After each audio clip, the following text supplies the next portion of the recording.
Hello বন্ধুরা, আজকে আমি আর একটা নতুন রেসিপি নিয়ে চলে এসেছি। এটা আমি অনেক দিন আগে খেয়েছিলাম। তো আপনারা চিকেন পকোড়া তো খেয়েছেন। এটাকে আমি বানাবো চিকেন হাক্কা বলে এটাকে।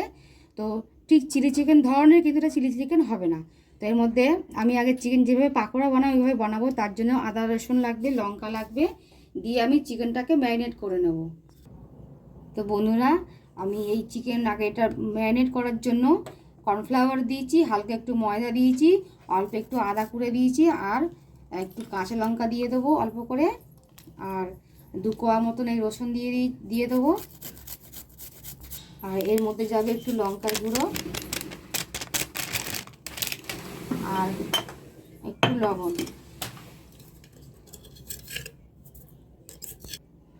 আদা রসুন দিয়েছি, কাঁচা লঙ্কা দিয়েছি, একটু জিরে লঙ্কার গুঁড়ো দিয়েছি, জিরে আমি হলুদ দেবো না, লঙ্কা গুঁড়ো দিয়েছি। এবার এর মধ্যে একটা ডিম ভেঙে দেবো, দিয়ে এটাকে আমি পুরো এবার মেখে নেব।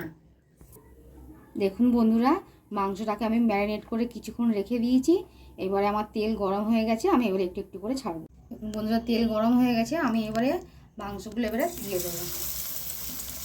দিয়ে একটু খুব ভালোভাবে মিডিয়াম, মানে খুব জোরে না, মিডিয়াম আগুনে এগুলোকে আমি ভাজা করে নেব।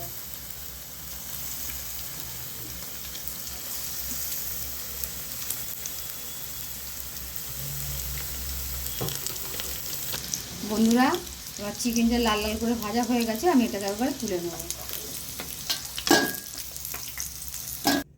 বন্ধুরা দেখুন, আমার চিকেনগুলো সব মানে পাকোড়াই হয়েছে, চিকেন পাকোড়া রেডি।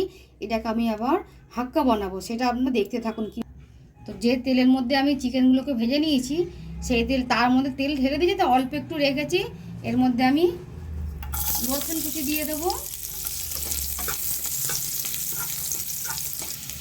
দিয়ে এই পেঁয়াজ দিয়েছি, কাঁচা লঙ্কা দিয়েছি, দিয়ে রেসিপি ভেজে নেব। তো বন্ধুরা, পেঁয়াজ কাঁচা লঙ্কা রসুন ভেজে নিয়েছি। এর মধ্যে হালকা একটু গুঁড়ো লঙ্কা দেবো, আর এর মধ্যে আমি একটু বেশি করে সস দিয়ে দেবো।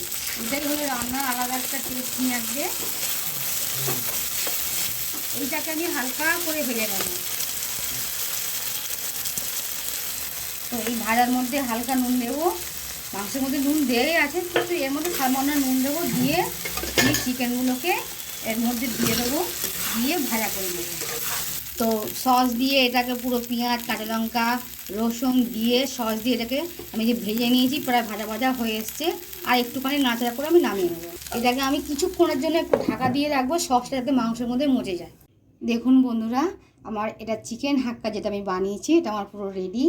দেখুন, আপনাদের যদি ভালো লাগে তো আপনারা ঘরে ট্রাই করবেন। আর আমার রেসিপি যদি আপনাদের পছন্দ হয়, লাইক কমেন্ট শেয়ার করে দেবেন প্লিজ। Thank you.